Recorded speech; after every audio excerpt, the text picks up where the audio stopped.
C'est bon? Il y a encore du monde ou c'est bon? C'est bon. On va se mettre doucement en place. Alors c'est assez bruyant parce qu'on a une conférence à côté qui vient de se finir et qui se met elle-même en place. Donc j'espère que vous allez bien entendre. On va peut-être nous monter un peu le son. J'ai le plaisir d'accueillir Hervé Massiou. Prenez un micro qu'on vous entende bien. Oui, merci. Applaudissements s'il vous plaît. Après. Non, avant, parce qu'évidemment vous êtes passionné de bière, c'est la moindre des choses de le rappeler, un ardent défenseur aussi de cette bière, fin connaisseur, formateur érudit. Vous allez partager un peu avec nous ce savoir. Tout à fait. Spécialement donc aujourd'hui sur la dégustation, en nous donnant les grandes clés en fait pour bien apprécier une bière. Tout à fait. Je vous laisse démarrer? Oui, tout à fait. Alors, donc merci de vous être inscrit à cette conférence, d'être avec nous deux, puisqu'on va faire cette animation ensemble. Et je souhaiterais, quand vous avez des questions, de ne pas hésiter à les poser au moment où, je dirais, elles se formulent. Il y a peut-être des choses que je vais dire et vous avez entendu autre chose, ou bien ça vous pose, je dirais, problème. Et bien à ce moment-là, vous n'hésitez pas, vous manifestez. Alors, petit point technique, vous levez la main et je vous amène le micro, puisque comme voilà, on est nombreux pour que tout le monde puisse profiter de votre question. Bon, alors, j'ai quand même un petit souci. Vous voyez la première, mais je ne peux pas passer les suivantes. Ah, attendez, bon. je regarde tout de suite.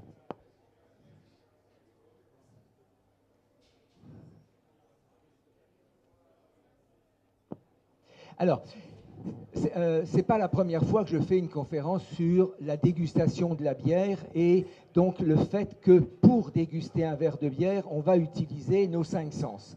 Donc, si vous voulez, pour me renouveler un petit peu aujourd'hui, je vous invite à prendre conscience des plaisirs qu'apporte la totalité de vos sens à la dégustation d'une bière. Alors vous verrez que certaines personnes vont se reconnaître et puis d'autres vont se dire il faudra que j'essaie. Alors, on va essayer de travailler véritablement en professionnel ce qu'est l'analyse sensorielle. Je dirais que la dégustation d'une bière, elle peut se faire, comme aujourd'hui à Planète Bière. On est avec des amis, on est chez un brasseur que l'on connaît pas, et puis on va effectivement se dire tiens, cette bière, elle me parle, cette bière, je l'aime, cette bière, qu'est-ce que tu en penses, etc. Bon, c'est important qu'il y ait dans la bière cette facilité, cette convivialité. Mais si vous voulez, au fond de vous, il faut peut-être que je le mette un petit peu plus bas, si vous voulez, au fond de vous, véritablement apprendre à bien déguster une bière, eh bien vous allez voir qu'on va passer par ce qu'on appelle l'analyse sensorielle, c'est-à-dire l'examen des propriétés organoleptiques ou sensorielles d'un produit, ben là, de la bière, par les organes des sens. Tout simplement, vous allez faire une évaluation de la bière que vous avez choisie ou bien qu'on vous offre pour déterminer ses propriétés sur les différents récepteurs sensoriels. Alors, je vais passer très vite sur, par exemple, bon, les récepteurs sensoriels. Alors, quels sont nos sens? Allez-y. Alors, à vous les salles. La vue, bravo. Il fallait un pour commencer. On continue après la vue. Louis. C'est ça, j'entends Louis, Louis. bravo. Le toucher. C'est écrit. Mais vous, parce que vous voyez vous avez déjà mis les réponses. Vous voyez le petit côté. Voilà, ils ont déjà les réponses. En principe, vous devez voir que celui-là. Voilà, c'est des bons élèves, mais vous les aidez, vous. Oui, je vous aide, mais c'est pas ça. Bon, c'est pas grave, ils ont la réponse. Ils ont la réponse, mais pas tout à fait, parce que là, j'ai mis 5 sens. Quel est le 6e sens que nous possédons? Non. On me fait signe qu'il n'y en a pas d'autres. Et ben moi, je vais vous dire quand même qu'il y a l'amour du brasseur qui élabore ses bières. Hein. C'est un véritable 6e sens. Bon, alors, du coup... Bon, alors, avant de passer véritablement à l'analyse sensorielle, simplement, dans la vie de tous les jours, pourquoi vous avez des amateurs de bière qui ne veulent de la bière qu'en canette? Alors, moi, je suis de l'ancienne école, on dit boîte-boisson, tout simplement parce que c'est le contenant le plus froid. Quand vous sortez une canette de votre réfrigérateur, vous avez déjà le sens du toucher de la main qui vous donne l'impression de vous rafraîchir et vous n'avez pas encore bu. Et cette canette, vous allez vous la passer de la main droite à la main gauche. Donc, quelque part, vous vous rendez bien compte, même si vous n'avez pas conscience, que vous êtes déjà en train de vous rafraîchir. Cette canette, eh bien, quand vous allez l'ouvrir, elle va faire pchit à l'ouverture. Et donc là, vous satisfaisez le sens de l'ouïe. Et ne dites pas, j'ai eu des panels sur des ouvertures plus ou moins larges sur la boîte boisson. Et la grande crainte des panélistes que j'avais, c'était de perdre ce pchit à l'ouverture. Nous allons parler de la vue. Qu'est-ce que j'ai fait? Merci. Mais il faut que votre marque, parce qu'il faut que je vous entende. Oui, nous allons parler de la vue, nous allons parler de l'odorat, nous allons parler du goût. En tous les cas, en ce qui concerne la vue, le buveur de canette n'en a pas besoin. Il ne va pas regarder la mousse ni la couleur de la bière. Et puis, j'ai rarement vu un buveur de canette respirer sa bière avant de la boire. C'est important, sachiez, parce que nous avons de plus en plus de création de brasseurs en canette. Allez à la cave à bière Brouberry, rue du Pot de Fer. Vous verrez qu'à l'entrée, très proche de l'entrée, vous avez des étagères sur les dernières bières qu'ils ont rentrées, élaborées dans le monde entier. Et de plus en plus, cette partie des bières nouvellement arrivées sont en canette.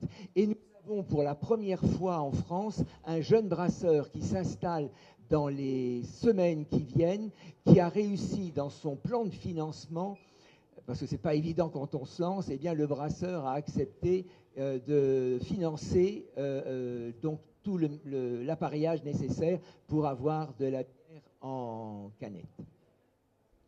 Le buveur qui aime boire sa bière en bouteille, eh bien lui, le plaisir, c'est donc de mettre le goulot sur les lèvres et puis d'avaler sa bière, encore une fois, sans ce dont nous allons parler, la mousse, la couleur, etc. Donc, si il aime boire sa bière de cette façon-là, laissons-le boire sa bière de cette façon-là. Nous allons, alors je suis désolé, vous l'avez déjà vu, chacun. Alors, ce qui est très très important dans ce que nous allons faire, c'est bien se rappeler que chacun d'entre nous est différent dans le domaine de la perception. Donc, ne soyez pas étonnés quand vous goûtez une bière à plusieurs, que certains vont vous dire, ben pour moi, l'arôme dominant, ça serait plutôt fruité, et puis l'autre va dire, c'est plutôt floral. Et puis, vous pouvez très bien avoir une mémoire olfactive qui vous dit, ben moi, je sens bien l'épicé. Hein, donc, surtout, nous sommes différents, c'est lié à plein de choses, à notre propre physiologie. Par exemple, les femmes ont moins besoin de pourcentage de molécules aromatiques pour ressentir les arômes. Nous, les hommes, c'est la testostérone qui nous demande des quantités plus importantes. Ça veut dire qu'on a un meilleur palais, que les femmes ont un meilleur palais. Les femmes ont un meilleur palais. Et d'ailleurs, on le voit bien dans le vin, on commence à le voir sur la bière. Même si, je dirais, bon, au départ, la bière est plus une boisson d'homme. C'était d'ailleurs, dans l'Antiquité, fait par les femmes, mais voilà, pour les hommes. Mais ça, on ne sait pas si elle ne la buvait pas aussi. On a vu avec Gilbert que finalement, on ne savait rien. Donc, elles en buvaient peut-être autant que les hommes. Oui, c'est-à-dire, alors moi, je me penche sur les bas-reliefs en Égypte, où nous voyons effectivement toute l'élaboration de la bière faite par des femmes, et la brasseuse générale remplit l'amphore pour le pharaon, et cet amphore est porté au pharaon. Et le reste, ça se passe en cuisine. Le reste, ça se passe en cuisine, tout à fait. Donc, les différences. Donc, votre enfance. J'ai bien entendu des personnes qui viennent à différents panels. Alors, vous avez parfois, on cherche des personnes qui n'ont jamais goûté, mais on peut chercher des personnes qui ont déjà fait plusieurs fois cette opération de venir déguster, de dire ce qu'ils en pensent. Quand vous avez, je dirais, une enfance où vous avez très peu emmagasiné d'odeurs, d'arômes, c'est vrai que vous avez un handicap ensuite si vous voulez devenir dégustateur ou bien biérologue. Il faut avoir, je dirais, une structure dès l'enfance. Ensuite, vous allez l'enrichir. Et je vais vous inviter, vous le verrez quand on sera sur certains arômes, à enrichir votre mémoire olfactive. Avoir un bon palais, c'est avoir une bonne mémoire olfactive et une bonne mémoire gustative. Et ça, c'est effectivement dans le cerveau que ça se passe. Voilà, donc, notre domaine culturel, notre passé sensoriel, c'est important. À titre d'exemple, j'avais une très très bonne panéliste qui ne sentait pas la vanille, ce qui paraît un petit peu aberrant puisque très souvent, quand on a de la vanille, on va tout de suite dire « Ah ben, c'est une bière qui sent la vanille ». Eh bien, on a essayé de la former et nous n'avons pas réussi à obtenir de résultats. Alors, ici, je vous présente, je dirais, un petit schéma de façon à ce que vous compreniez le fonctionnement de nos organes sensoriels, et puis en même temps, c'est la base de l'exercice que nous allons faire ensemble. Donc là, vous avez un jeune homme qui sent un verre de bière. Hop, j'avais pris un verre de bière tout propre, et on me l'a emmené. Je vais vous en chercher un. Voilà. Il vous faut de la bière dedans ou... Oh non, écoutez, on va penser que j'ai de la bière dans mon verre. Donc voilà. Donc tout à l'heure, quand vous allez respirer votre verre de bière, eh bien vous avez des odeurs. Au départ, du goût, on ne parlait que d'odeur dans la préemption que pouvait faire le bulbe olfactif. C'est vrai qu'aujourd'hui, on est plus large et on va dire, on va ressentir odeur et arôme par le bulbe olfactif. Toutes ces odeurs et ces arômes vont être transmis au cerveau. Donc, je vais vous demander un exercice un peu difficile quand vous aurez votre verre de bière, c'est de libérer la totalité de votre cerveau. Les premiers mots, ça va être pour vous, rien que pour vous. Donc, vous n'allez pas échanger.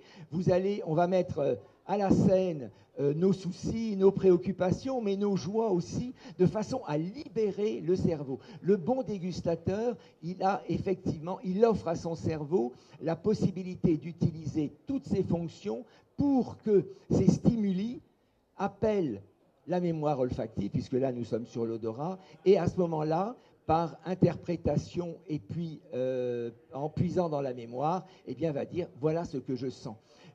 Faites attention, pour ceux qui ont immédiatement une image, c'est très très important. S'ils n'arrivent pas à la décrypter, vous nous la donnez et vous verrez que vous êtes encore plus juste que quand il y a des mots qui viennent. Moi, j'étais dégustateur expert en bière.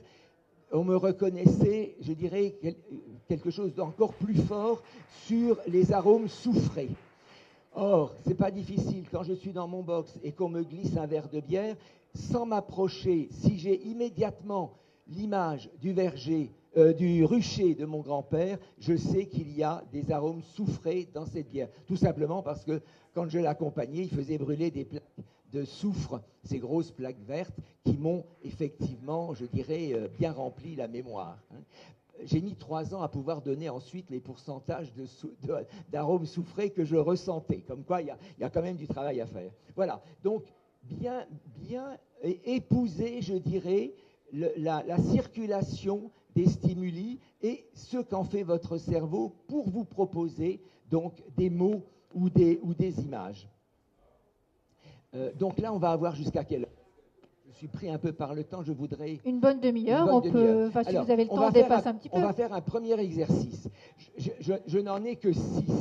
Donc, j'ai 6 petites fioles avec des arômes caractéristiques de la bière. Donc, Marie-Laure, si vous voulez bien, on va essayer de les distribuer, 3 d'un côté, 3 de l'autre. Vous faites comme vous voulez. Ou bien on les fait circuler, je continue à parler. Simplement, faites attention à bien refermer le bouchon. Par exemple, là, j'ai le 4 sur la petite bouteille, 4 sur le bouchon, parce que si on changeait les bouchons, ça ne vaudrait plus rien. La deuxième chose, il m'arrive très souvent de ne pas récupérer certaines petites fioles, même si je dis faites attention, vous ne pourrez pas vous en servir quand vous ferez un gâteau ou quand vous ferez une recette de cuisine. Donc, merci de me les renvoyer toutes les 6.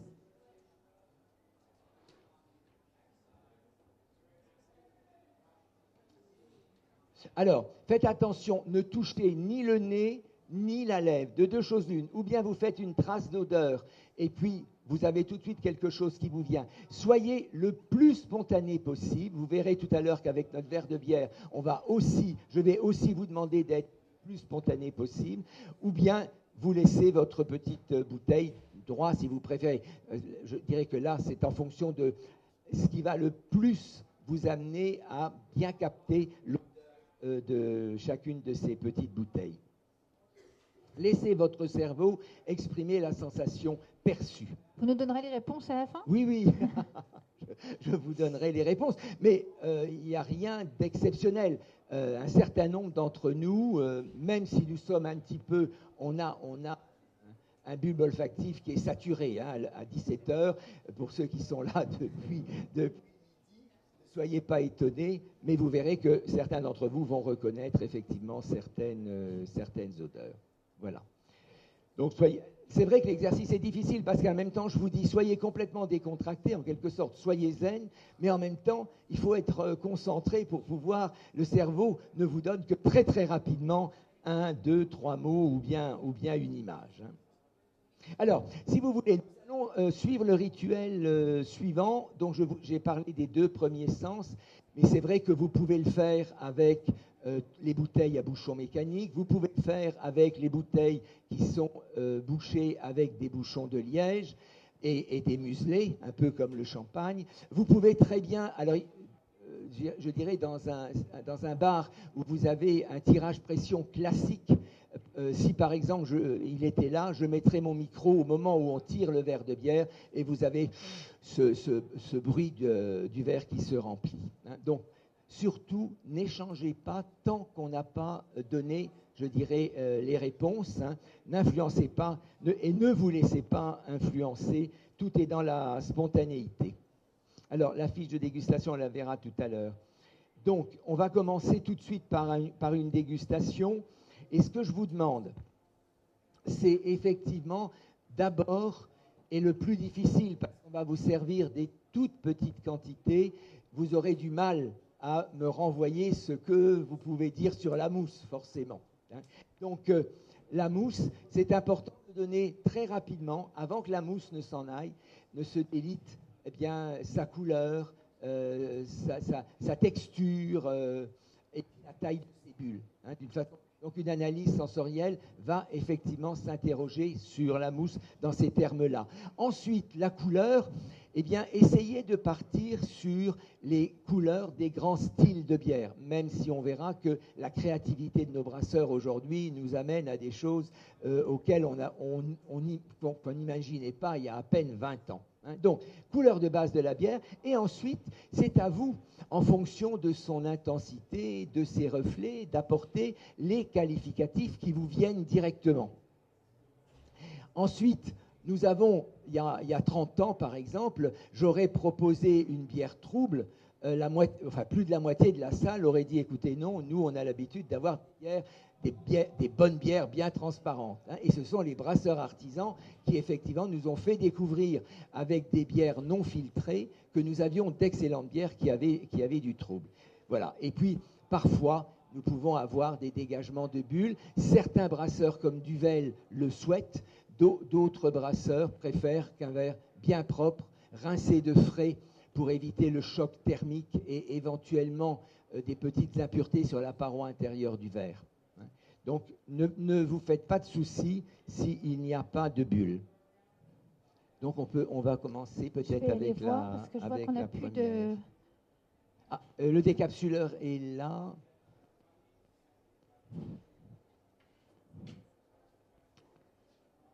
Qu'aviez-vous prévu comme bière? Oui, tout à fait. C'est laquelle, la première? Les petites bouteilles à bouchon jaune.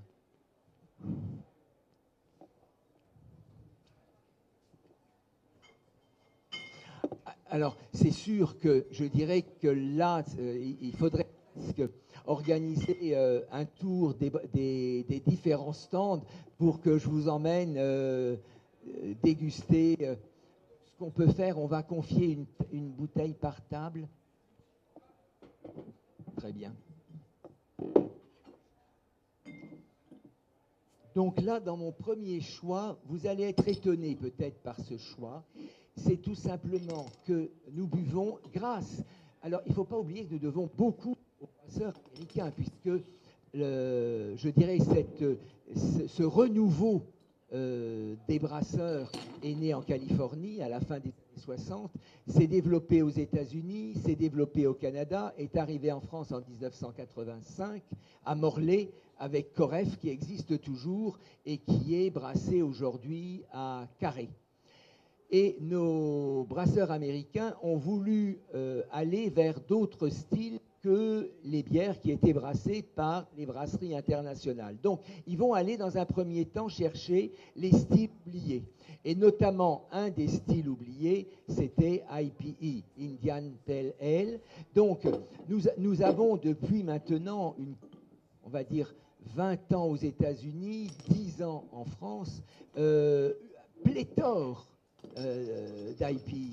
Nous avons eu des IPI qui ont été le plus proche possible de ce qu'on pouvait penser, puisqu'il n'y avait pas de biérologue au 19e siècle, ce que pouvait être l'IPI. Puis ensuite, nous avons eu effectivement des créativités qui nous ont amenés avec des doubles IPI, des triples IPI, même des quadruples IPI, qui nous posent un problème en tant que dégustateurs experts, puisque nous sommes au-delà du seuil où nous pouvons percevoir l'amertume.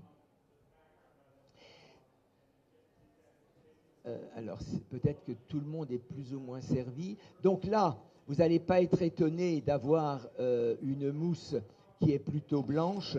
Je dis plutôt blanche parce que si on s'en sert 25 centilitres, c'est vrai que c'est un blanc légèrement cassé de jaune. Et puis, vous avez une bière qui est très pâle. Oui, c'est bien la Frog, c'est ça. Vous avez une bière qui est très pâle. Là encore, hein, on part sur le blond et puis vous donnerez, disons, des qualificatifs en fonction de cette pâleur. On dirait presque le jour qui se lève. Hein. C'est une bière de l'aube.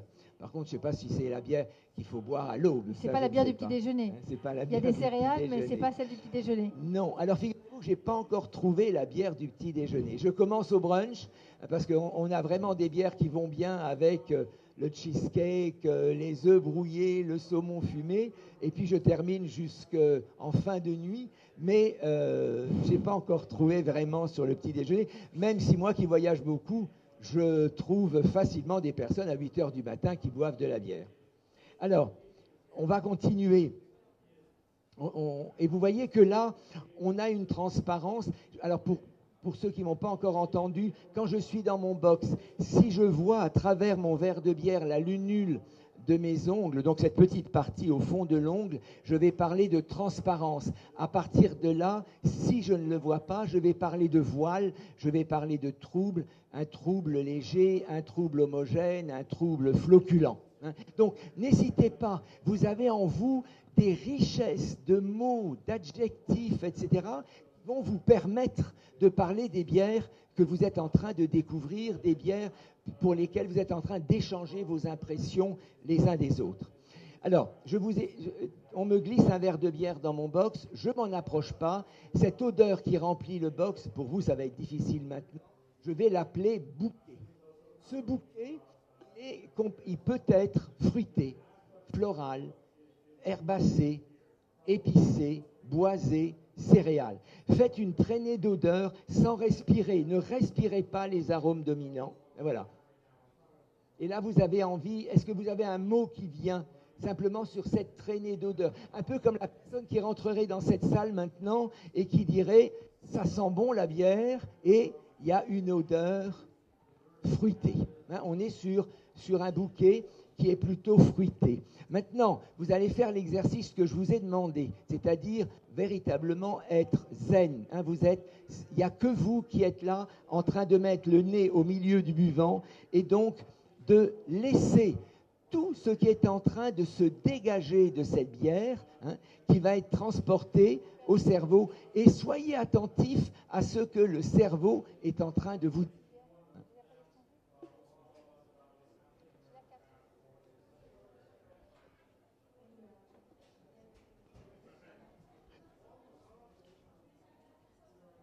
Donc là, ne soyez pas étonnés d'avoir, je dirais, un arôme important de houblon, mais c'est un peu des houblons vieillis.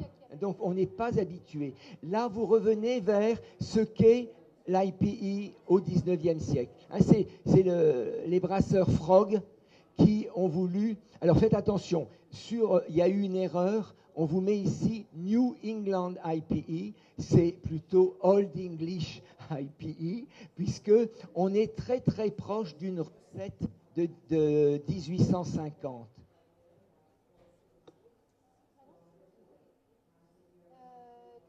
Je vais vous reprendre la bouteille. Qui a une bouteille vide? On n'a plus l'étiquette. Bon, alors c'était quoi qui a encore une... Ah, voilà. Il y a une étiquette sur votre bouteille? Oui, c'est ça, c'est l'Empire IPA. Voilà. Donc, si vous voulez, on n'est tout de même pas dans...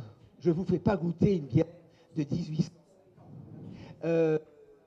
Nos brasseurs à la brasserie de Saint-Denis, à la brasserie Frog, ont pris le malt d'orge de l'orge Marie Sauter, donc l'orge noble, le meilleur orge que nous trouvons effectivement dans les îles britanniques. Ils ont pris l'East Kent Golding, donc le houblon qui était utilisé, mais aujourd'hui, ils se sont quand même sentis obligés d'utiliser deux autres houblons dont nous n'avons pas connaissance en 1850, c'est le Fuggles et le Target. Par contre, vous avez effectivement cette odeur particulière du houblon légèrement suranné, tels que les aimaient, tels que les utilisaient les Anglais dans les îles britanniques. Ensuite, nous arrivons... Ah ben on ne l'a pas goûté encore, donc on va d'abord la goûter. Donc là, pour moi, si vous voulez, au nez, est-ce que vous avez trouvé autre chose que du houblon suranné, herbacé? Je vous rappelle que le houblon, une fois qu'il a bouilli, va nous donner cette odeur de coupé, très caractéristique. Il faut presque avoir été avec un paysan quand il fauche son pré pour en faire du foin. Ça n'a pas l'odeur du foin, ça a l'odeur de cette herbe que la faux vient de couper. Et vous n'avez pas envie de donner des adjectifs, je dirais, liés à l'odorat. Vous dites c'est vert, c'est dru. Et puis vous avez effectivement des arômes fruités. On va goûter. La bière, alors je suis désolé parce que ceux qui m'ont déjà entendu vont m'entendre dire la même chose. Hein. Un verre de bière ne se boit pas comme un verre d'eau, un verre de bière ne se boit pas comme un verre de vin. Vous allez vous observer la prochaine fois que vous buvez un verre d'eau. On a une espèce de mécanisme qui fait que vous mettez votre verre sur les lèvres, le buvant sur les lèvres, et puis vous verrez que l'eau, vous allez la projeter à ce niveau de la cavité buccale. C'est là où on a immédiatement l'impression de se rafraîchir. Avec l'eau, hein, pas avec la bière. Au fond de la gorge, le bas du palais. Le vin, même si vous n'avez pas fait la dégustation, vous savez que vous prenez une gorgée, pas trop importante, parce que vous la promenez dans votre bouche. C'est là que vous allez parler de son bouquet, de ses arômes, de sa texture. Avec la bière, on prend une franche gorgée, de façon à ce que toute la cavité buccale soit touchée par la bière. Et vous allez vous interroger sur les deux éléments constitutifs du sens du goût. Le sens du goût est formé des saveurs fondamentales, constitutives du goût que vous connaissez. Le sucré, le salé, qu'est-ce que j'ai oublié ? L'acidité, l'amertume. Sachez qu'aujourd'hui, dans le monde entier, on utilise une cinquième saveur qu'on appelle umami. Umami, U-M-A-M-I, c'est un mot qui veut dire savoureux. Donc, quand vous avez une bière qui a un équilibre parfait entre ces 4 premières saveurs que j'ai énumérées, et que vous avez une impression, umami se traduit par savoureux, et que vous avez une impression de savoureux en bouche, vous pourrez dire j'ai une bière donc, où j'ai reconnu l'umami. Deuxième élément qui forme le sens du goût, le sens du goût, ce sont les sensations tactiles. Votre bière va effectivement vous donner des sensations tactiles en bouche. Donc déjà, est-ce qu'elle est à bonne température ? Vous avez des personnes qui vont préférer une bière très froide quand ils ont envie de se rafraîchir, des personnes qui vont au contraire vouloir des bières plus tempérées, suivant l'heure, ou bien s'ils vont l'accompagner, mettons, d'un cigare, etc. Donc, on va avoir effectivement, je dirais, toute une échelle de la température de la bière à laquelle il faut être, je dirais, attentif. Vous avez ensuite la pétillance. Si vous faites sur votre note de dégustation, si vous ne prenez que 2 éléments, vous devez prendre l'amertume et vous devez prendre la pétillance. Même si vous n'avez pas de pétillance importante, vous pouvez très bien avoir notamment des bières belges qui vous donnent une sensation, je dirais, de plate. Eh bien, c'est le brasseur qui a voulu que sa bière soit avec cette absence de pétillance marquée, pétillance légère, etc.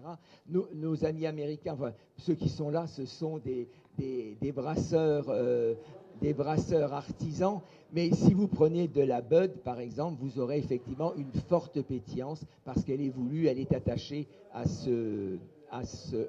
cette qualité de la bière de fermentation basse américaine. Donc, vous avez goûté.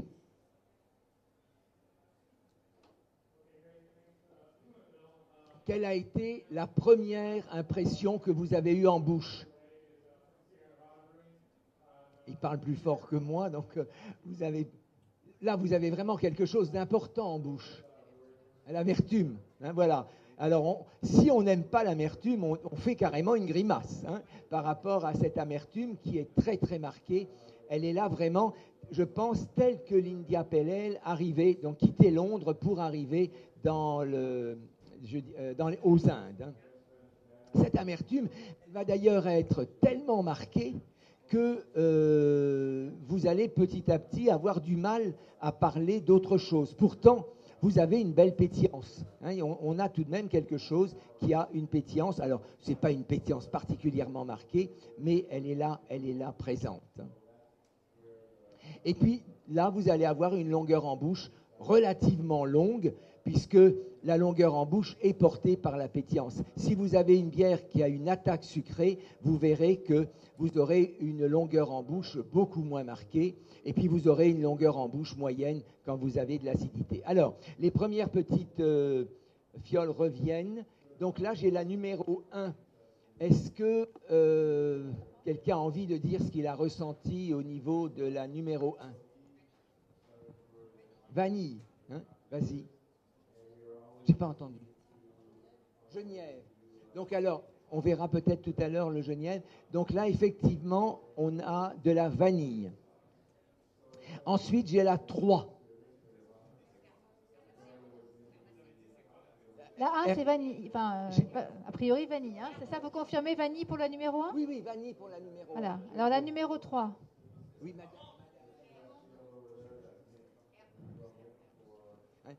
Vous avez d'autres mots? Je recherche la 4. Oui.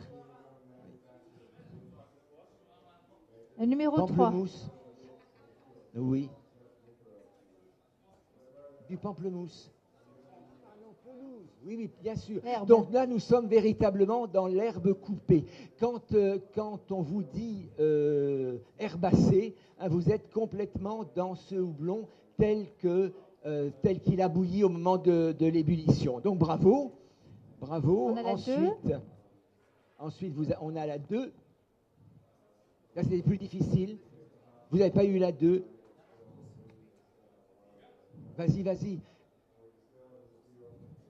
L'amande douce. La menthe douce. L'amande. Ah, l'amande. Qui a la 4? Vous avez la 4, je peux vous la récupérer?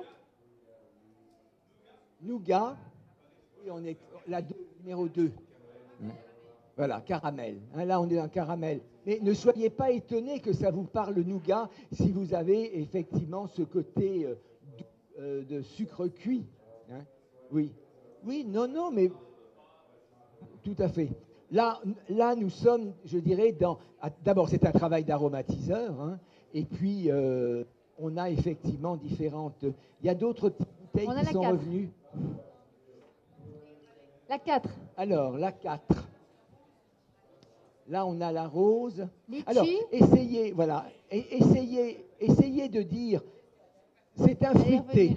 C'est un fruit, parce que vous avez raison, c'est un fruit. C'est un fruité. De quelle famille de fruits? Donc, dans les familles de fruits, vous avez des fruits blancs, pommes, poires. Vous avez des fruits jaunes, pêche, abricots, etc. Vous irez comme ça, de fruité en fruité, hein, pour arriver à vous dire, eh bien là, j'ai des fruits exotiques. Ensuite, allez chercher le fruité exotique et vous l'avez trouvé. Hein, donc là, on est véritablement dans le litchi. Hein. Mais vous avez... Alors, c'est très très rare que nous allons trouver des bières où le brasseur aura mis des litchis. Ça arrivera, mais dans la plus grande partie des cas, c'est une variété de houblon qui aura des molécules aromatiques qui vont nous donner cette odeur de litchi, de mangue, de fruits de la passion, et on va choisir des houblons différents en fonction de ce qu'on veut. Or, quand nos amis américains, il y a maintenant 40 ans, ont refait de l'IPA, eh bien, ils ont voulu justement mettre en valeur des houblons américains comme Cascade, Citra, qui ont ces arômes particuliers de fruits. Alors, numéro 5. Numéro 5. Bravo. Donc, vous commencez. J'ai un fruité agrume. Ensuite, orange, citron, pamplemousse. Là, j'ai plutôt du pamplemousse.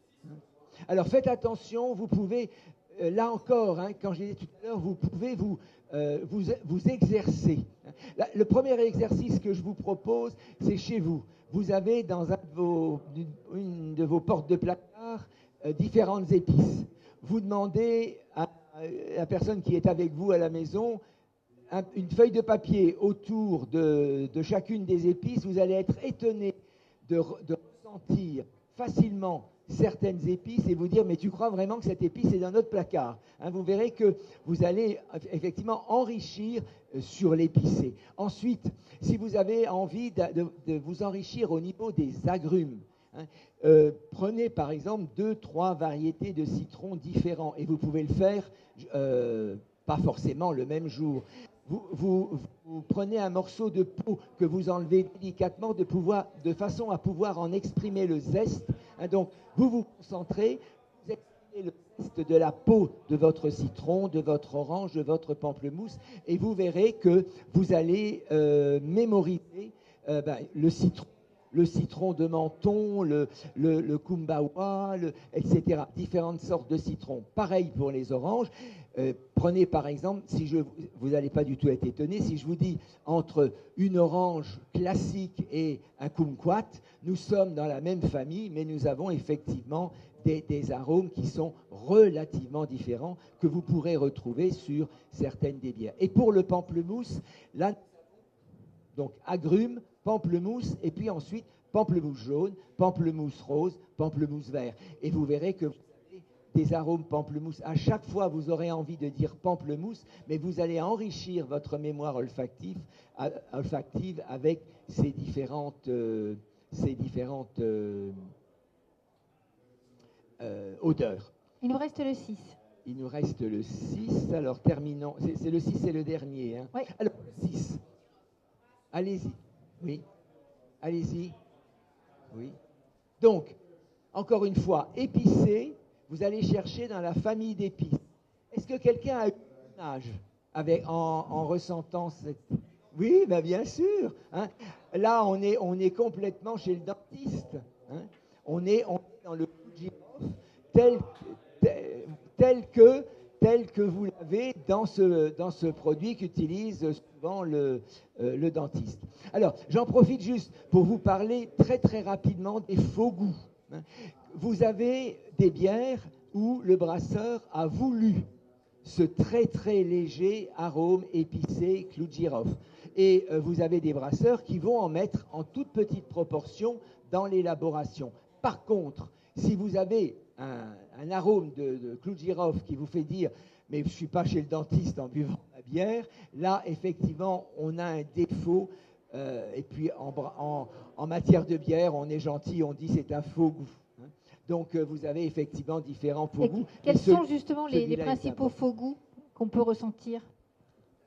Alors, dans les faux goûts, une bouteille qui sera restée à la lumière, même si elle a un verre qui la protège des rayons du soleil, va effectivement donner très vite des odeurs d'eau croupie, de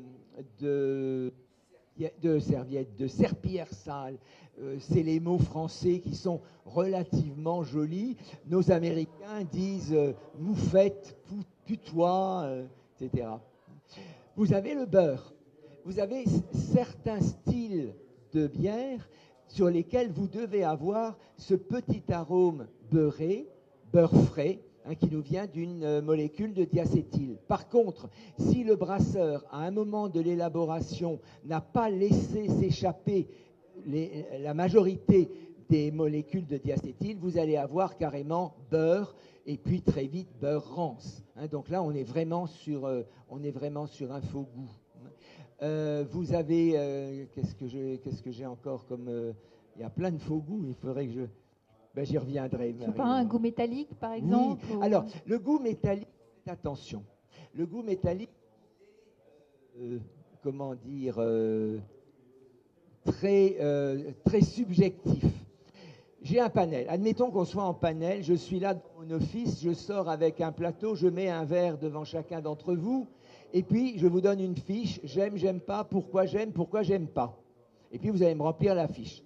Nous, avec Marie-Laure, nous ramassons les verres, nous ramassons les fiches, et puis nous ressortons de l'office, nous vous donnons une canette de bière, un verre propre, et puis la même fiche. J'aime, j'aime pas, pourquoi j'aime pas. 88% de vous vont n'ont pas mis sur la première fiche fer, rouille, etc. Et puis vont le mettre sur la deuxième fiche. Donc là, on est très tenue métallique. Par contre, effectivement, vous pouvez avoir un goût métallique dans certaines bières. Pourquoi pas, voulu par le brasseur. C'est tout simplement une acidité particulière qu'on va assimiler à ce côté métallique. Et puis, on a eu par le passé, aujourd'hui c'est moins vrai, mais on a eu des canettes de bière, effectivement, qui nous un goût métallique, tout simplement parce que maintenant nous pouvons quand on serre le couvercle, je ne trouve plus le mot, nous pouvons sertir le couvercle en même métal et donc nous n'avons pas d'odeur, mais autrefois nos canettes étaient serties avec un métal de fer. L'important aussi toujours de conserver votre bière debout, à l'abri de la lumière, dans une cave aérée. Il y a des bières qu'il faut boire le plus rapidement possible après avoir été mises en bouteille. Aujourd'hui, la majorité des brasseurs auprès de qui vous avez goûté des bières font de la refermentation en bouteille. Donc la bière reste vivante et va donc évoluer au fil des mois et peut-être vous apparaître comme meilleure. Ça sera suivant votre goût. Prenez par exemple les premières fois où on a vraiment senti qu'une bière qui avait vieilli était meilleure qu'au moment où elle avait été mise en bouteille. Ce sont nos amis anglais qui ont fait la réflexion en revenant dans leur maison, notamment en Aquitaine. Dans le Tarn, on a eu comme ça à la brasserie des Vignes des Anglais qui sont venus en disant « On avait oublié des bouteilles l'année dernière de tes bières dans notre cave, on les a ouvertes et elle était bien meilleure aujourd'hui. » Bien que le brasseur fait vieillir ses bières aujourd'hui. Bon, c'est rare que l'on dépasse 3 ans. Au bout d'1 an, on va dire « Tiens, elle est différente et elle me plaît plus. » Au bout de 2 ans, on dira peut-être la même chose. Au bout de 3 ans, c'est quand même rare. Et puis, on a oublié ce qu'était la bière 3 ans. Bon. Par contre, vous avez notamment un brasseur anglais, Thomas Hardy, qui, quand il a mis sa bière en bouteille, a dit « Ma bière sera meilleure dans 25 ans. » Donc, il est mort, il ne la goûtera pas au bout de 25 ans. Nous avons effectivement, quand je dis nous, c'est les dégustateurs, les biérologues, nous avons effectivement des bouteilles de bière dans nos caves pour en boire une au moins tous les ans. Et donc, voilà, c'est des bières effectivement qui vieillissent bien. Donc, on a terminé sur ça. Donc, on va passer à la deuxième. Alors, peut-être. C'était quel... Ah, pardon. Donc, là, vous m'avez dit tout de suite en bouche, amertume. Ne soyez pas étonnés, cette bière a un IBU, donc International Bitterness Unit de 45.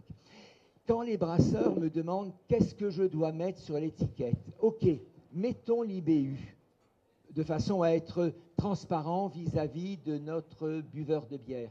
Par contre, vous pouvez, si la bière a un côté doux, je dis même sucré, que ces sucres résiduels vont contrebalancer l'amertume. Vous prenez une bière en vous disant « Tiens, j'ai des amis qui viennent, qui aiment l'amertume, je choisis dans la cave à bière une bière qui fait 40, on va prendre celle-ci, non, 45 ça fait beaucoup, 35 IBU, je vais avoir une bière qui est bien amère. Et puis, quand vous ouvrez les bouteilles et que vous goûtez, on ne trouve pas que ça soit vraiment une amertume marquée. Et puis, vous aviez dans votre des bières qui avaient 25 IBU, sans aucun sucre résiduel, et puis vous avez des bières avec une amertume très marquée. Donc, ce que moi je... Oui, tout à fait.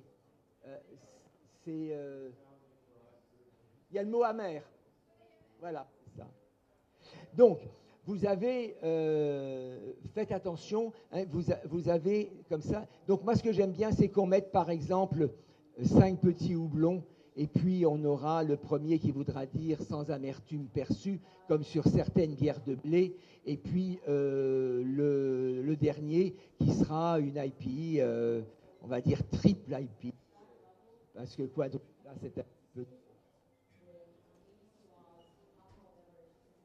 donc, voilà. En termes de couleur, on a un code couleur. Hein, et là, on est dans une couleur relativement pâle.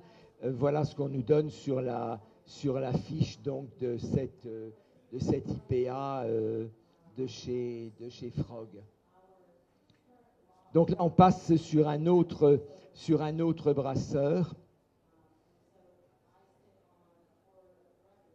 Donc là, je ne vais pas avoir le temps de parler de tout ça. Peut-être sur l'odorat. L'important à l'odorat, je vous donne ici différents exemples, si vous voulez, de ce que vous pouvez ressentir. Dans l'élaboration de la bière, on va mettre effectivement différents éléments. Vous savez tous, si vous êtes là, que les matières premières de la bière, l'eau, c'est le malt d'orge, c'est le houblon, c'est les levures. Mais chacun de ces éléments, suivant comment il est choisi par le brasseur, va nous donner des arômes ou des textures différentes.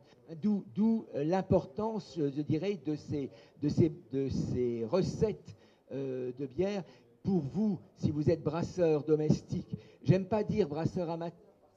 Je suis jury au concours des brasseurs amateurs et nous avons parfois des bières qui sont tellement belles que je me dis, mais c'est pas un brasseur qui a fait ça, c'est un brasseur domestique en quelque sorte. Et donc vous allez pouvoir, en fonction de votre recette, avoir exactement ce que vous voulez. Merci beaucoup.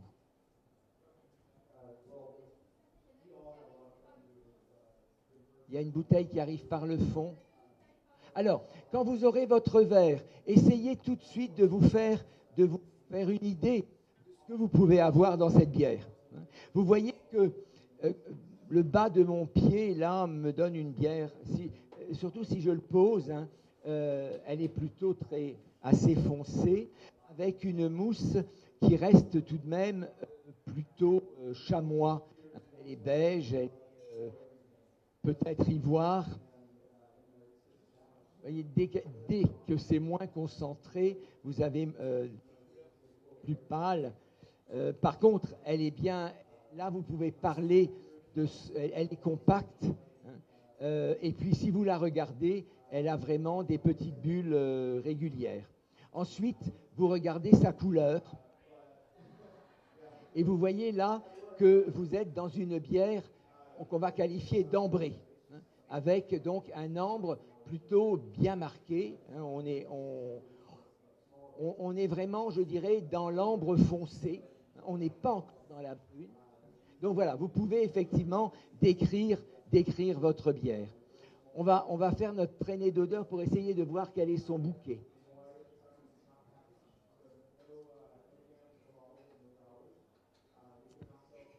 Vous avez un bon odorat. Je vous écoute. Est-ce que vous avez quelque chose qui vient immédiatement? Cognac. Oui, c'est pas mal. Oui. Pain grillé, tout à fait. Vous voyez que là, on a plus de mal peut-être à... Parce que là, vous vous rapprochez effectivement d'un des arômes que nous allons retrouver, mais... Oui, tout à fait. On est là dans un bouquet, je dirais, qui est, alors, je vais dire miel, que miel, parce que nous allons avoir effectivement plusieurs miels différents. Vous vous détendez, mais vous êtes concentré pour ce qu'a vous dire votre cerveau, et donc vous respirez les arômes dominants.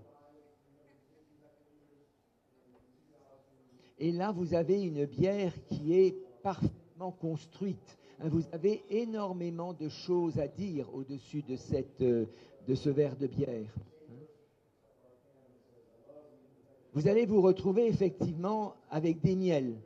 Et si vous avez mémorisé des miels différents, vous allez retrouver effectivement différentes sortes de miel.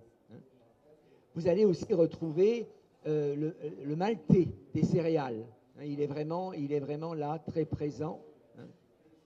Vous allez retrouver ce côté un petit peu, vous allez retrouver ce côté caramel, auquel vous auriez pu penser déjà avec la couleur. Et alors, quand vous avez dit cognac, on a effectivement un arôme de fruits à l'alcool. Un petit peu comme un pruneau au cognac, si vous voulez. On est vraiment dans quelque chose de très subtil, mais qui est là. Et aussi, vous avez une petite trace d'épices qui est certainement due à la levure.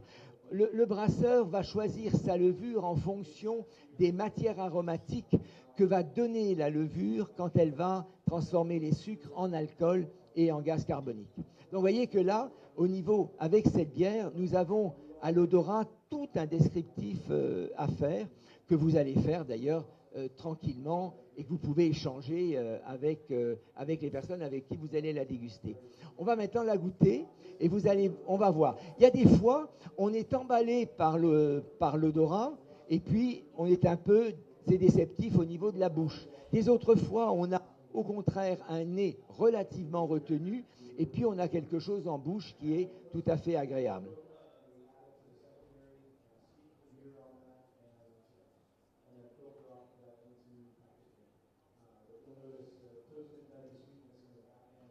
Donc là, si nous partons sur les saveurs fondamentales, est-ce qu'il y a un des mots qui vous parle plus qu'un autre?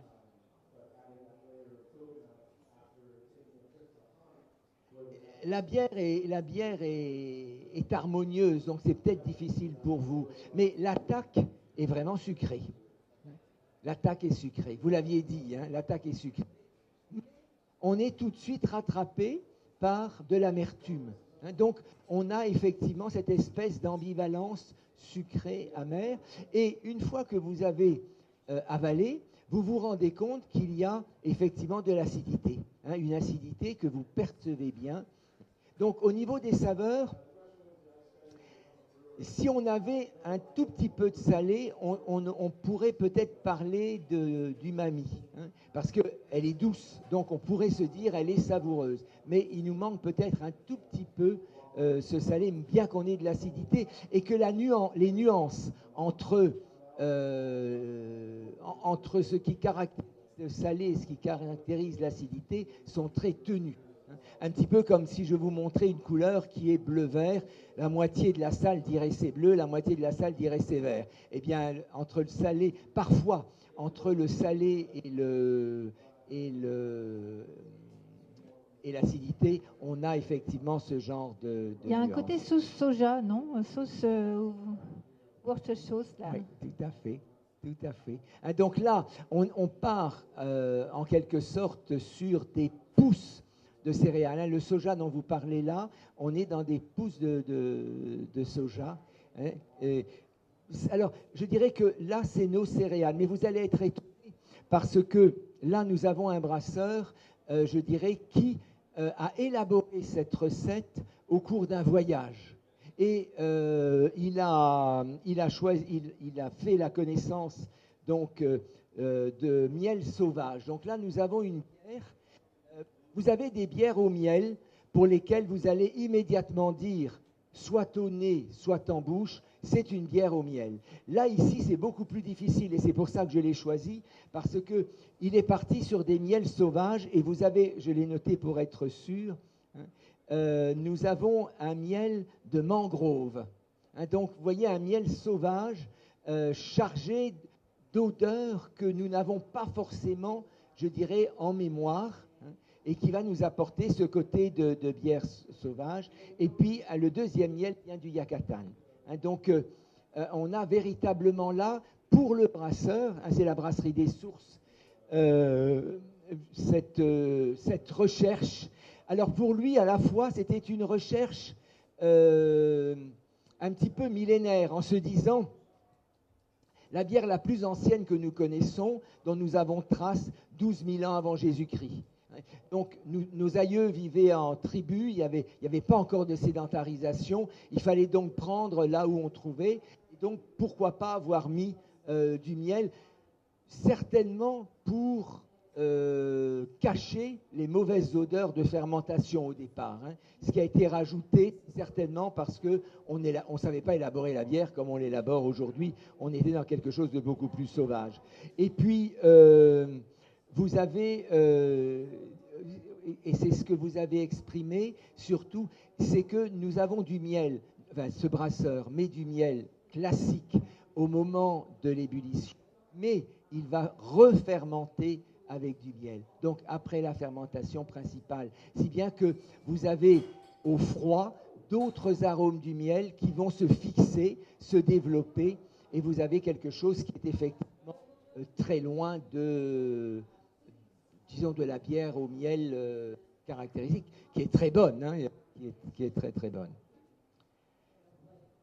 Donc, voilà, on a terminé nos dégustations. Est-ce qu'il y a des questions par rapport à tout ce que je vous ai dit? Allez-y. Pour l'IBU, il y a une échelle qui caractérise, ça commence à combien, ça finit à combien? Ah. Je disais pour l'IBU, est-ce qu'il y a une échelle qui va de 1 à... L'échelle telle que nous l'apprenions quand nous faisions nos formations de dégustateurs en bière, c'était qu'on arrivait à un seuil de saturation en IBU aux alentours de 75 IBU, en partant de zéro. Par contre, sur la paillasse du laboratoire, on peut aller beaucoup plus loin, et vous avez aujourd'hui des quadruples IPA qui, sur la paillasse du laboratoire, vont être à 140 ou à 120 ou 140 IBU. Mais nous ne pouvons plus le percevoir. Vous savez, on a il y a 40 ans, par exemple, si vous me voyez sur des très anciennes vidéos, le délitement de la bière, c'était nous qui le donnions à l'oreille. Bon, on a eu depuis des instruments qui vont donner d'une façon beaucoup plus précise le délitement de la bière. Hein, donc, le délitement de la mousse, pardon. Donc, pour IBU, on ne pensait pas effectivement que des brasseurs sursatureraient leur bière avec des houblons amérisants. Hein, nous avons 3 variétés de houblons. Dans le houblon, nous avons une petite glande qui s'appelle la lupuline, qui contient des résines amères et des huiles aromatiques. Donc vous avez tout un ensemble de variétés de houblon qu'on va appeler amérisants parce qu'il y a vraiment une très grande richesse en résine amère. Mais on mettait 2 grammes de houblon par litre de bière. C'était vraiment l'épice de la bière, alors que nous mettions 200 grammes d'orge. Mais aujourd'hui, vous avez effectivement ces brasseurs, je vais presque dire expérimentaux, qui se sont dit, je vais en mettre et en remettre. Et puis, nous ne faisions pas, il y a 30 ans, des bières avec le dry hopping, le houblonnage à froid. Aujourd'hui, après la fermentation, en cours de garde, de maturation, on va rajouter du houblon. Donc, effectivement, on va enrichir déjà avec... Alors, à froid, on ne dilue plus les racines amères. Par contre, on va jouer sur les molécules aromatiques. Donc, vous avez une deuxième variété de houblon où vous avez des molécules aromatiques très, très fortes. Hein, et donc, vous allez choisir en fonction la variété de houblon que vous voulez en fonction de ces variétés aromatiques. Et puis, vous avez des houblons qui vont avoir à la fois des résines amères et des huiles aromatiques. Mais c'est important, cette transparence voulue par certains brasseurs qui nous donnent les orges, hein, comme par exemple la première, on avait du Marisol, qui nous donne les... À Paris, par exemple, j'ai un groupe qui appartient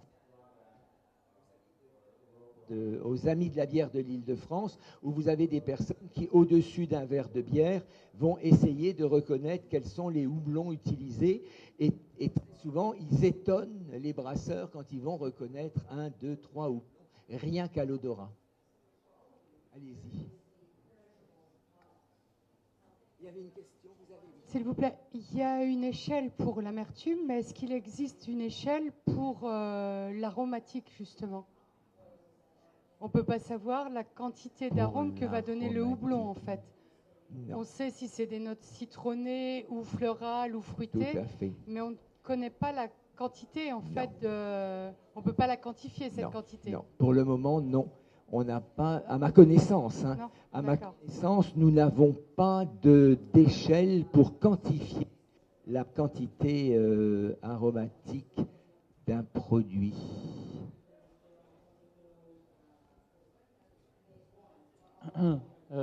Bonjour, je voulais savoir si parmi toutes les IPA qu'on a goûtées, on retombait souvent sur le goût du litchi en fait. Je voulais savoir si on pouvait arriver à d'autres arômes ou d'autres goûts quand même, parce que c'était assez frappant parmi tout ce qu'on a testé. Oui, bien sûr. Alors, là, c'est tout simplement que mettez-vous à la place de ces...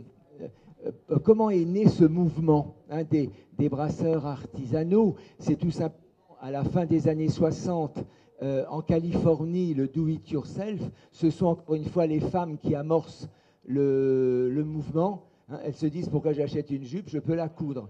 Et puis une fois qu'elles en ont cousu 3, pourquoi j'achète du tissu et je me mets à tisser. Et donc, qui ont fait des meubles, qui ont fait, etc. Et puis qui se sont dit, et pourquoi on ne ferait pas de la bière? On a ce mouvement, ce renouveau, en dehors de tout, je dirais, de tout apprentissage, si ce n'est de l'apprentissage personnel. Et donc, à un moment donné, ils vont se rendre compte que ce qu'ils font chez eux et qu'ils boivent avec leurs amis, mais pourrait se vendre. Et à partir de là, effectivement, ils vont étudier ce qu'ils vont faire.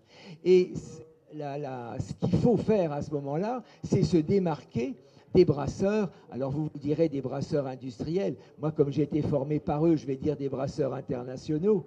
Et donc, ils vont chercher à quels sont les styles que l'on ne trouve pas, quels sont les styles qu'ils ne font pas.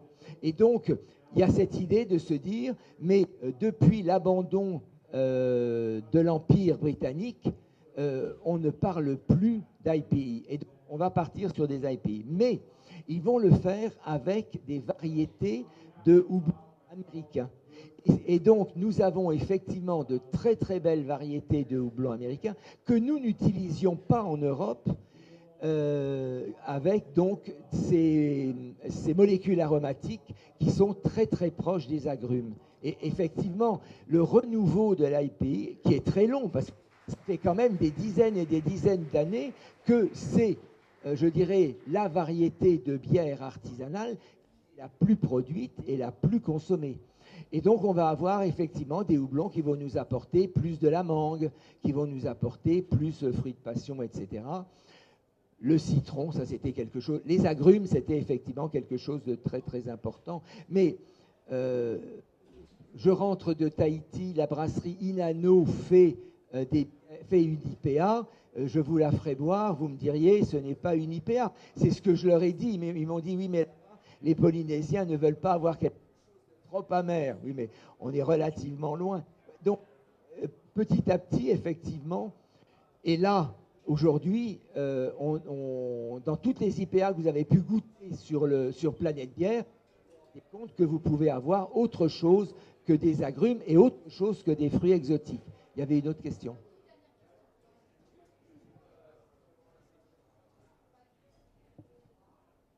Allô, oui. S'il vous plaît, est-ce que vous avez des conseils pour améliorer la dégustation? C'est-à-dire, si quelqu'un a un objectif de s'améliorer dans tout ça, quels conseils vous donnez? Est-ce qu'il y a des livres ou quelque chose comme ça? Alors, oui, je pensais venir avec quelques livres.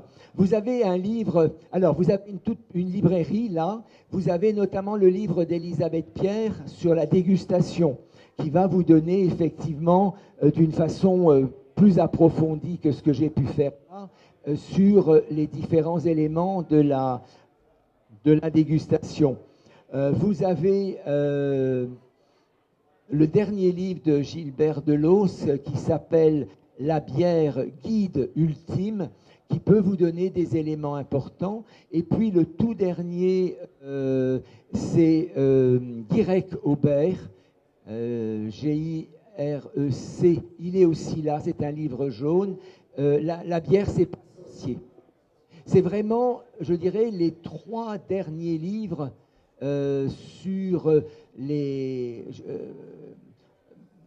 toutes les découvertes. Parce que, par exemple, vous avez aujourd'hui les ingénieurs à l'Institut du goût qui travaillent sur des saveurs complémentaires à celles que je vous ai données, que nous connaissons depuis si longtemps, en disant le métallique pourrait être reconnu comme une saveur. Ça me paraît un peu difficile. La deuxième chose, c'est qu'il dit pourrait avoir une saveur qu'on appellerait, puis le nom m'échappe. Ah zut, le sang, ça sent là. Réglisse. Or, je trouve ça très dommage parce que très souvent, vous avez des arômes. Pourquoi la bière se boit sans se recracher? C'est tout simplement parce que nous avons des arômes de rétro-olfaction qui remontent plus facilement dans les fosses nasales. Et très souvent, quand vous ne l'avez pas senti à l'odorat, vous avez effectivement la réglisse qui vous apparaît en rétro-olfaction. Le sommelier de vin dit qu'en promenant le vin en fond de gorge, il va pouvoir parler des arômes de rétro-olfaction. La palette aromatique de la bière est beaucoup plus riche que la palette aromatique du vin, et donc on a besoin d'avaler pour avoir conscience de ces arômes de rétro-olfaction. Pareil pour la couleur. Avec la bière, nous avons la boisson alcoolisée qui a la plus belle palette de couleurs. Vous avez des bières vertes, vous avez des bières rouges, vous avez... voilà. On va être obligé de conclure Mais parce oui, que sinon on va devoir lutter contre le bruit derrière. Oui, Je vous remercie fait. infiniment. Merci beaucoup pour cette conférence passionnante. Merci. Et à l'année prochaine. Voilà, c'est moi qui vous remercie. On reste s'il y a encore une ou deux questions pendant que je range le tout. Et je suis désolé, mais pris à vous parler, je n'ai pas passé ce que j'avais préparé.